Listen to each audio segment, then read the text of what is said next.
Boxing King Media, powered by BYD and the Riyadh season. Ben, Shalom, we're out here at the Kingdom Arena.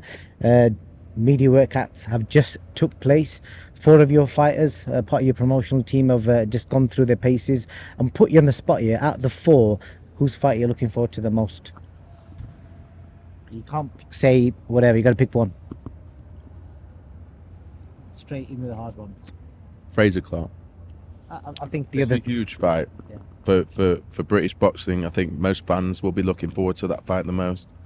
It was the best fight of the year for me. Best fight this year, without a doubt. So, has to be the Clark-Wardley 2 rematch. I can't blame you. To be fair, most people I've spoken to are quite split on it. More actually picking Fraser this time, funnily enough, and it was the other way around previously. Are you surprised by that? No, not at all. I think a lot of people, you can only judge on what you've seen. So fans have seen Fraser Clark taking a Fabio Wardley test in his 8th fight, having not really been tested at all. There's not much to go off. And there was a lot of questions around his heart. There was a lot of questions around all sorts. Unjustified. But this one, they've seen it.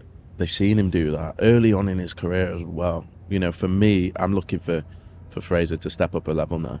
Like, I don't want it to be the same fight as it was last time. I think Fraser has the ability to use that experience, use that first big experience that he's had, probably counts for about 3 or 4 fights, that fight, and use it to his advantage and go and put on a performance.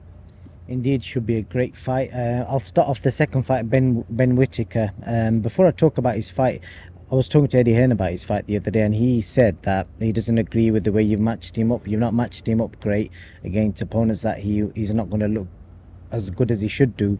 And I think he also said something about if he was a free agent, he'd speak to him and he'd make him a global superstar. I think Eddie's more interested in making himself a star than building fighters. So we focus on fighters, we focus on individuals, we want to build stars.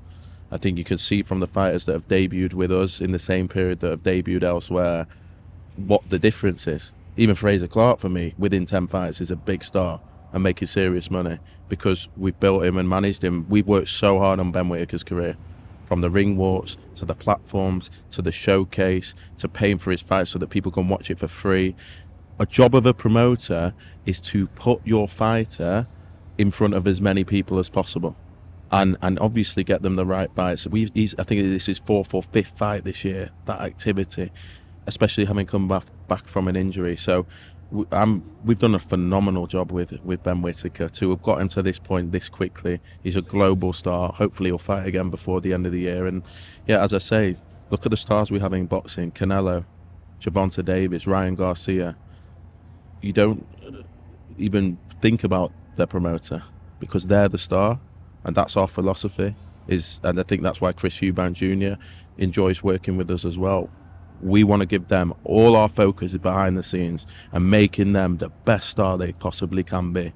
And Ben Whittaker, I'm not surprised he's interested because he's going to be the face of the sport. I really believe that, and there's plenty of other stars as well coming through. What do you make of them?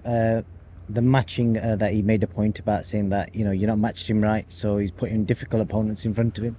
Not at all.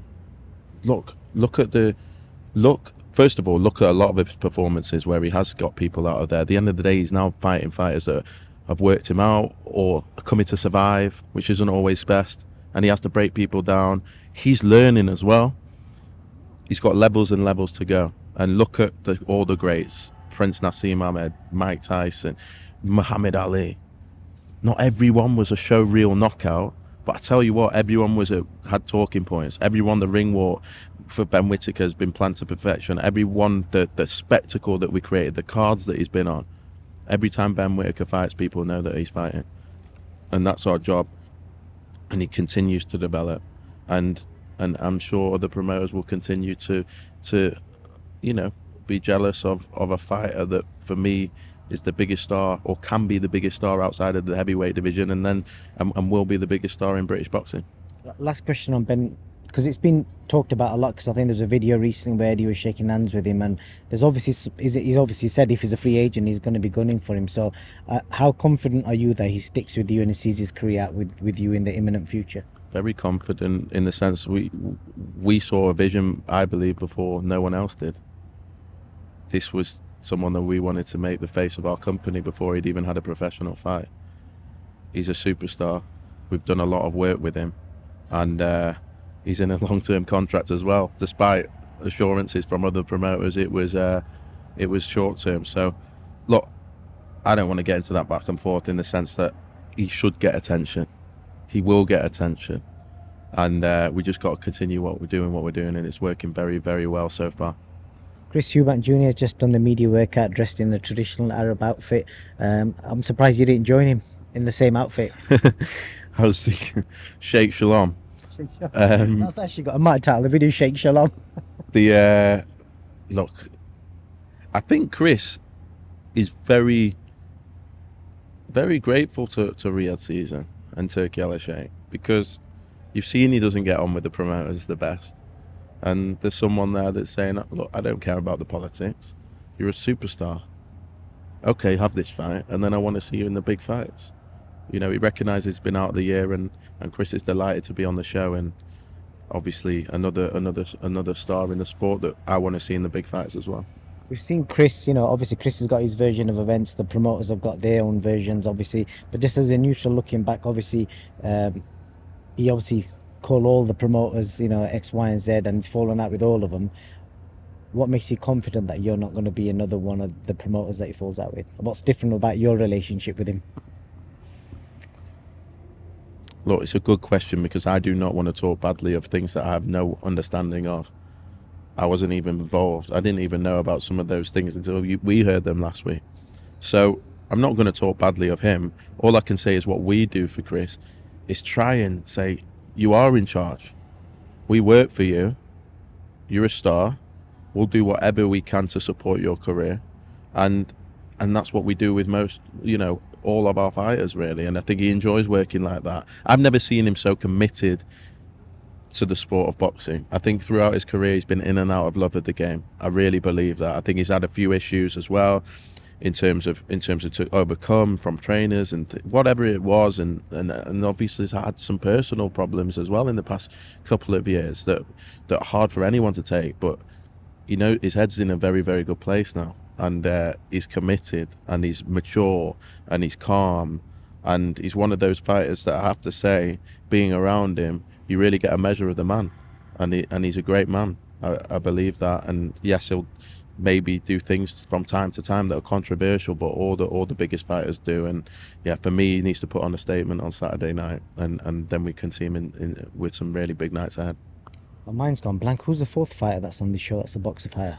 Jack Massey, in yeah. the biggest test of them all, and a huge opportunity. And I said to Joe Gallagher, he was thinking less of it, but what gives me confidence is that Joseph Parker fight, because that was on a pay-per-view show, that was in his hometown, that was him going up a weight. I remember when they stood on the scales, and I thought, because we got a lot of criticism for making that fight, I was thinking, am I putting Jack in danger here? But wow, took shots, gave shots, great performance, calm, focused, and every indication that he can deal with the big stage. And this time he's in there with someone with his own weight. And if he can do well in those first few rounds, get through those first few rounds, he's gonna be in a fight. And yeah, hopefully he will pull off the upset, and couldn't happen to a nicer man. Yeah, should be a great fight. And I've got to obviously ask you about this Anthony Yarde situation. You've announced that he's fighting on your show. So the first question is, are you promoting him, or is he just fighting on your show? The offer was to fight on the show.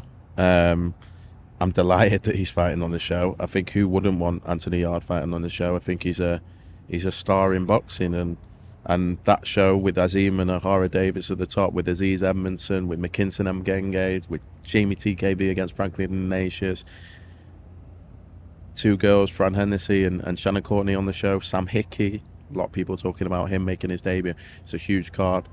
And obviously delighted that he's on the show, because he's going to bring a lot of attention, and someone that we've always admired and thought was a great fighter.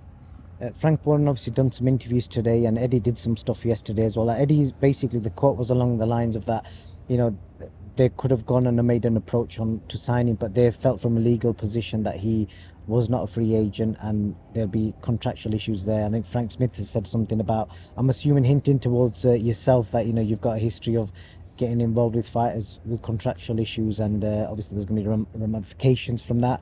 Frank said today that you guys are going alongside the contractual agreement. That's why it is what it is, but we don't know what that is. So can you elaborate on any of them comments from the other three promoters? Not really, other than we were assured that we could make the, could make the offer and he could fight on the show, and he is a free agent, and so I think for us we did absolutely everything possible, and we spoke to Queensberry and got this direct from Queensberry. So I'm not sure what Matchroom are talking about there, because we've got that from the, from Queensberry themselves, and so When you say, is that like from Frank Warren telling you that he can fight on your show? yeah, from Queensberry confirming that we're free to make an offer and who's free to fight on the show, and so we've gone through absolutely everything we can, and we want to have a good relationship with all the promoters, and yeah, ultimately that's it. And any promoter would be mad not to want Anthony Yard. He's a top quality light heavyweight, but also a superstar. And yeah, I think those comments from Matchroom, I think, are more about them, not wanting to sign fighters, or Matchroom and Queensberry, appear at like the same company now. So that's maybe what that is. At the end of the day, we've done everything that we can do, and we still enjoy a good relationship with Queensberry, and we made sure that we ticked all the boxes. Well, Frank said that he had to comply with his contract, and that's it. He didn't elaborate on that. Are you able to tell us what he means when he says he's complying with his contract? Is that a contract with you, or is that a contract with Queensberry? Anthony Yard. You have to ask Frank. All we know is that we were able to make an offer, and he's able to fight, and that's it. Going forward, so I'm assuming he's technically still a free agent. Would you want to sign Anthony Yard depending on what happens on this fight? And also, have you got an opponent for him? I think for us, we've got a lot of obviously interest in what happens on Saturday night. Josh Buatsi has just become the interim world champion. We hope that he either fights for the winner or fights for a world title very quickly afterwards. If not, the biggest fight in the division is the Anthony Yard fight, and it's a fight that Josh Buatsi is desperate for, and really rightfully so. It's a fight that fans want to see, and so we've got a lot of interest in Saturday night. Josh Buatsi has a great year. He's almost cleaned up the domestic division now, and then we'll see. But yeah, we'll see what happens on Saturday night. What's last question for you? What's the relationship like with you will have? I don't know if you've met Frank yet, and you must have seen Eddie and Frank Smith face to face. Are you guys on talking terms, or do you just avoid each other, avoid eye contact, or do you do the fake smiles and fake nods?